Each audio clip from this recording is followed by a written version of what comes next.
Hey everyone, welcome back to another Tatar build order guide. This time I'm going to be taking a look at a different build that I have developed. If you saw my first video, I looked at a man-at-arms into fast blacksmith and fast fletching.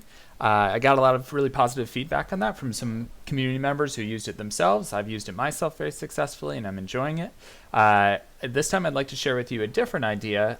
This isn't based off of any pro idea, but it's also not a radical different type of build or anything. So it just is a build that I think does a really good job of making use of the Tatars beginning bonuses. So we can take a quick look at what those are.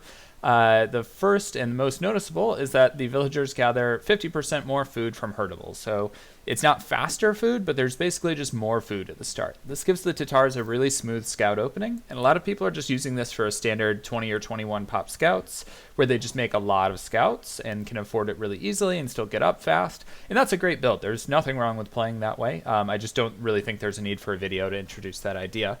The probably biggest impact of their recent buff was the giving thumb ring to them for free. For this reason, I'm a strong believer that the Tatars do best when they have transitioned into archers in some way. And this is, I think, something that's a little awkward about opening all scouts with them. You do get this really nice rush where you can easily make 7, 8, 9, 10 scouts without really damaging your economy. But you don't have this logical transition into archers, and often they kind of have this drop-off period, early castle age, as they try to shift into cav archer or something else, or they just stick knights, but then they're not really using their civ bonuses, and regardless, it ends up being awkward. And so the goal of this build is going to give us a very smooth transition into these archers, and one that gets us a lot of early damage and makes use of this food bonus. So this is a 20 pop scouts into archers. So generally, I'm going to assume that you're familiar with the 20 pop scouts build already. If you're not, I'll put a link in the description to an example of this build.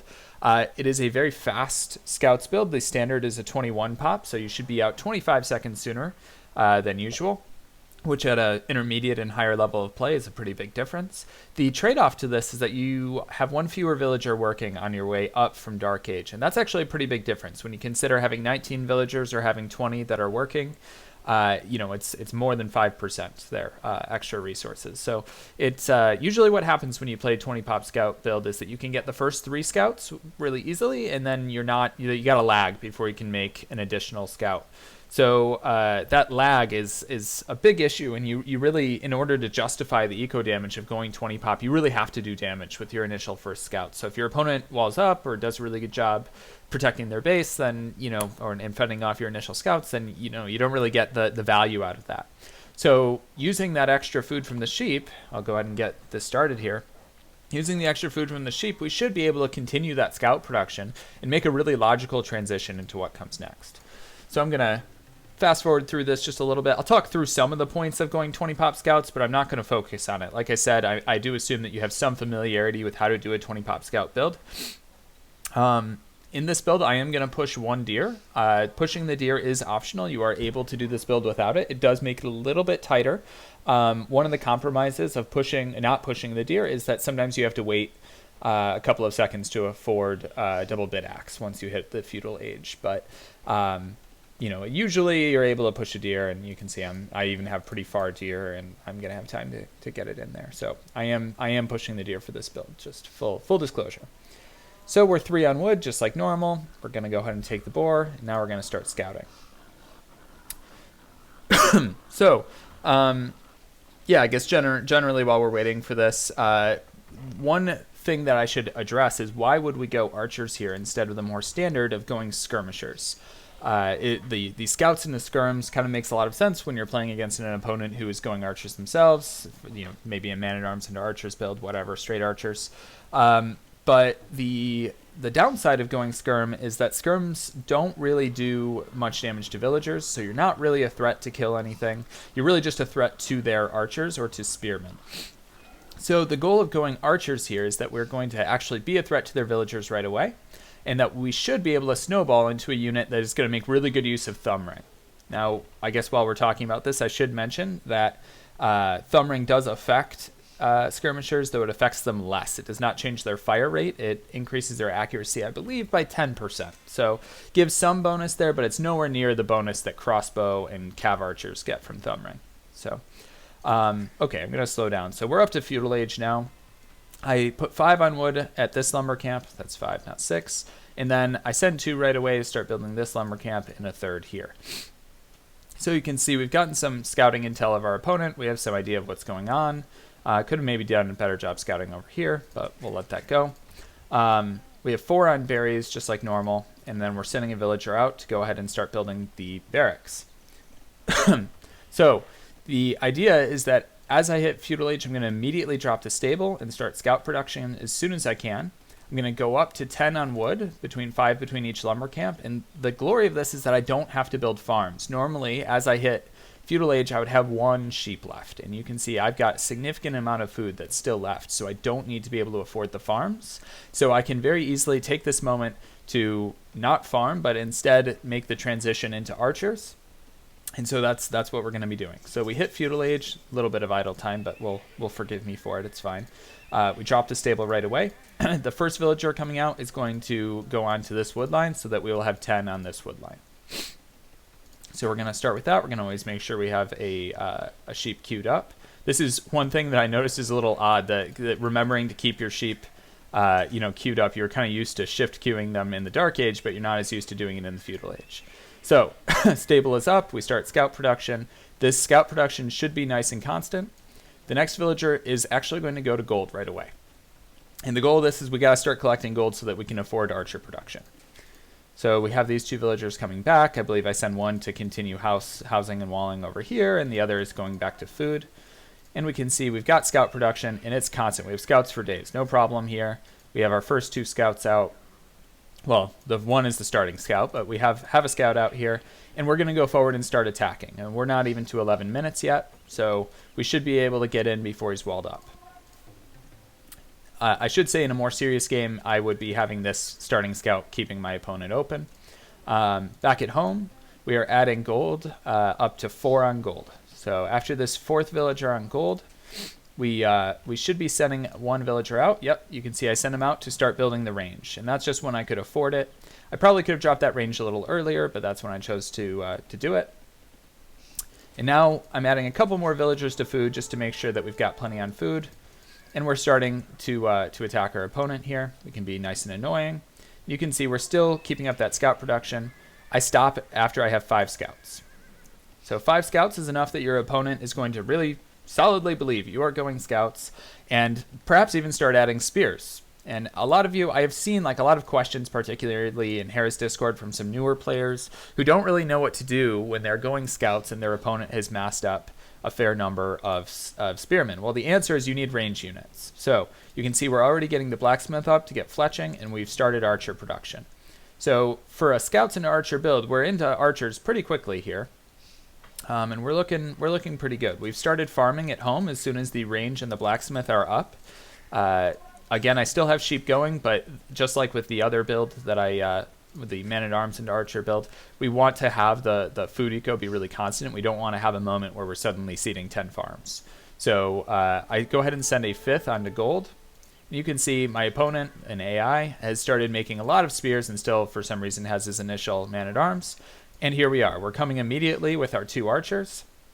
And this is great because these 2 archers with fletching are going to be able to kill all of these melee units, no problem. In the meantime, I'm doing some goofy walls, I guess, but that's fine. I've started adding more to gold. So after I got some of these initial farms out, I went ahead and added a 6th to gold. This is because I'm planning to add an extra range. I should pause at this point because this is a critical moment in the game where you're going to decide where you're going to go from here. You have those initial few archers out, and you can kind of play it 2 ways. Because you have access to both of the primary buildings to make feudal age units, you can see by the food count, start producing more scouts if you wanted. If your opponent hasn't really added very many spears and has started majority adding skirms, for example, you could add a bunch of scouts. And I still have my 5 scouts alive right now. I could drop, instead of a 2nd range, I could drop a 2nd stable, grab bloodlines, and go all in with scouts and some archers just to pick off the spears, and that's great. The advantage to having these archers over, say, skirms to pick off the spears is that if he tries to just wall in his wood lines, for example, you can just come right up and start sniping those veils off of the wood. So the archers are really, I can't stress this enough, the archers are a nice benefit over skirms in this way. There is a trade-off in that I'm going to be a little slower because I have to take gold and things like this, but there's pretty good payoff to having the archers as far as danger to the villagers. Another thing we could do is that we could try to go up really fast right now. We could stay one range. We could just add a whole bunch of farms, fully wall, and then go into a boom. That's a completely reasonable thing to do. What I do here is adding a second range and then trying to mass up and get the ball of archers that I'm going to continue to use throughout Castle Age to really make use of that free thumb ring. So those are kind of the choices that I would say you have. It's very based on what your opponent is doing, how much damage you're going to get. This is an AI, so he's not walling.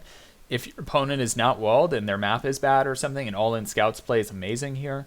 You have a lot of options, and I think that's one thing I like so much about this particular Scouts and Archers build, just because you have the food eco to really do whatever. Typical 20-pop Scouts at this point, you often would not have all that much food floating, and you wouldn't really be able to add, either you wouldn't be adding Archers or you wouldn't be able to keep adding Scouts. But in this case, we can actually continue to do both. So we'll go ahead and get back into letting this go. Just a reminder, I'm 10 on wood this entire time, and this is fine. I'm adding more farms here because I'm planning on going ahead and getting up at some point soon. Berries are going to run out soon, so I need to keep an eye on that. And you can see, so many mass spears. Please don't do this, by the way. This is not the counter. I even run a scout in there, but these 3 archers are able to clean all of this up. There's nothing. You can see they're chasing me for days. Doesn't matter. They're too slow. We can just snipe them all down and keep taking fights. By the way, if you're wondering what counter to this there would be, it would be kind of a mix of adding, your own archers and skirms, maybe your own spears as well. But it's hard to keep the spears from being sniped for somebody who has good micro. So in the meantime, we can go ahead and dive villagers here. This is fine. At home, we're totally safe because all the pressure is forward. You can see I haven't even really bothered walling. This is really great. Both this and the Man-at-Arms into fast fletching build are really great when you have a map that is not easily walled, as I would say mine is not super easily walled, pretty big walls to get it all done, because all the action is happening on the front. When all the action is happening on the front, your map is less important. In the meantime here, I'm going ahead and adding a 7th to gold, which you really need to have if you're going for the second range, which here we go. I'm getting the second range up. We're adding more farms. You can see I could probably do a better job spending my wood. I could pull a couple off of wood right now, these guys, and start making farms that would translate into a better uptime. So this is just a little bit of the difference in skill level playing out. And you can see here, I mean, it's an AI, so he's not putting up all that much of a fight, but we can keep the archer production really constant. We have villager production constant, and we're looking really good. Yeah, so at this point, it could be great to go ahead and finish walling. I don't do that, but this is, well, you have this space. That's a really good idea for what to do. One thing I should mention, and something that was brought up in my last build as well, is that I don't get horse collar in this build. I think there is room to get horse collar, especially with good play. For example, I could have gotten horse collar instead of adding the 5th scout. That was a very reasonable thing to do instead. Or I could just trade it for a slightly later uptime, but a better economy once I do get up. That being said, I do build this kind of like a Man-at-Arms build in that I'm not going to get the horse collar, but I'm also going to go very wood heavy because I'm going to be making archers in Castle Age anyway. I should mention, yeah, if you are going to go for like that second stable that I talked about, you should be pulling these villagers off of gold onto wood and seeding more farms. And if you're feeling you're going to seed a lot more farms, getting horse collar is a good idea. So you can see we have this nice ball of archers together. We're grabbing wheelbarrow right now, and we're about to click up right after. And we're in a good position to click up with a decent, respectable time, I would say. Like I said, I could have done a better job. I was floating a few too many on wood through this whole build, just with the villagers that were taking stragglers. I think I could have just built a couple of more farms and sped this up. But on our way up, we're going to go ahead and get archer armor, the mining upgrade. We're going to tell the AI not to resign on us. And then we are going to get horse color on the way up. Where you even go from here is very flexible. We have this nice ball of archers that's doing a lot of damage. We do want to make sure we keep these guys alive. We don't want to take a big fight right now, for example, because once we get up, we'll get crossbow, we'll get thumb ring, and we should be able to just kill all. So if our opponent has no army, maybe we sit around and poke them. But otherwise, this would be a great time to pull back to the hill. We want to keep producing archers all while we're up, always making army. So in the meantime, any farms that expire, I'm going to just add them onto wood. And I kind of played this in a way such that I'm gonna put down 2-town centers right away. Though I don't have to do that. I could instead come forward and drop a siege workshop forward and go for a fast university with ballistics. It's a very reasonable play. There's a lot of different ways that you could play it out from here. But from this point on, it's pretty much a standard archers build where we're gonna really get to take advantage of that free thumb ring. So. Yeah, I think that pretty much covers all the points that I wanted to cover here. I'll go ahead and let the video play through until we hit Castle Age just to show that I have all the res. You can see we can afford everything that we want to afford. We hit up just before 22 minutes. We get all of the 2 archer upgrades, bodkin and crossbow. We get the wood upgrade, and we go immediately into 2 town centers. So it's a very viable build from this perspective. And in the meantime, we can enjoy regular archers with thumb ring, which you don't get to see very often. So I hope you guys enjoyed this video. I hope you got something out of it. I hope that you guys get a chance to use it. I'd love to see any recorded games of people using either of the Tatars builds that I prepared here. If you haven't seen the other one, again, the link to that will be in the description.